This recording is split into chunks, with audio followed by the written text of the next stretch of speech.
Previous lecture, we have seen external secretory structures. In these external secretory structures, we have seen that is secretory substances that is which are developed from these trichomes, glands, nectars, and hydatodes, through which it secretes or excretes the secretory substances which are the secondary metabolites. Now, we are going to say the second part of the secretory system is the internal secretory structures. It consists the secretory cells and latticeous cells. Under these secretory cells, we are going to see the secretory ducts. It is also known as the secretory canals or cavities, and also known as the secretory cells.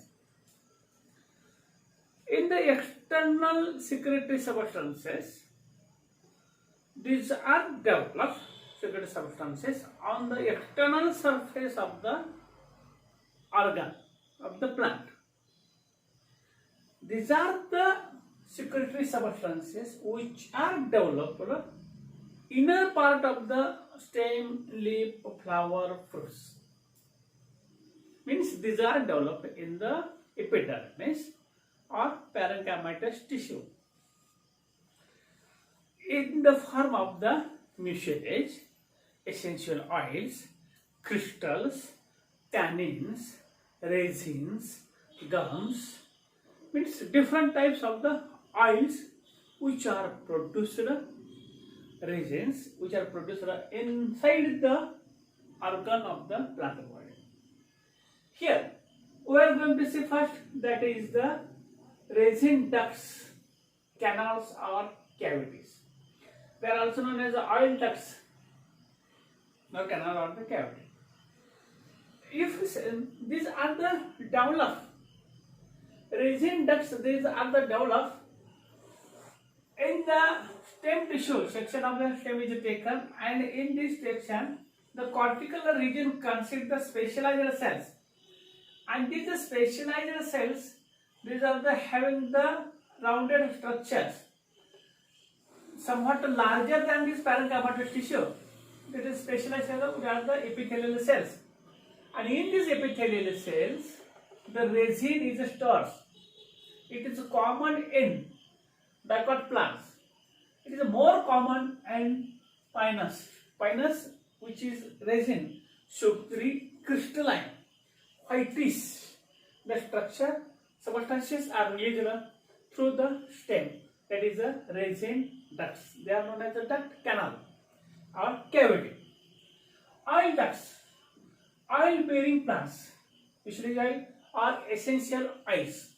These are the oil bearing plants. They are citrus bearing plants, that is the Citraceae family, fruits and leaves, clove, ocimum, sesamum, groundnut, castor seeds, groundnut seeds, in this eucalyptus leaves, in these all plants. These are the developed. These are the developed towards the just beneath the epidermis. Just beneath the epidermis, empty looking bodies are look like. And in this,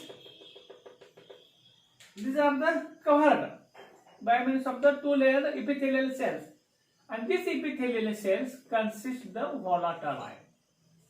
Volatile oil is the stores in this plant, that is a clove, lavang, eucalyptus and citrus bearing plant, ocimum, castor plant, groundnut plant. The groundnut, from this castor groundnut oil yielding plants, the oil is that is in the cotyledons. The oil is stored in the endosperms. This oil is extracted from this ground. This is the ducts, canals or cavities. Second one, that is the secretory cells. These secretory cells consist the crystals, consist the tannin cells, consist the gum, consist the mucilage. Here, in this ficus elastica, in the parenchymatous tissue, calcium carbonate is developed. Calcium carbonate is developed. In this family Mimosae, it is a acacia plant, babul plant. Majority of the plant tannin bearing plants. From this tannin process, the laser is obtained. It consists miscellaneous cells. It is parenchymatous miscellaneous cells, and gum is exudes out from these barks, tree barks. That is from the peridome. The peridome, through this peridome, it exudes out the gum on the stem axis, and it is a crystalline sugary substances. This is about the internal secretory structures.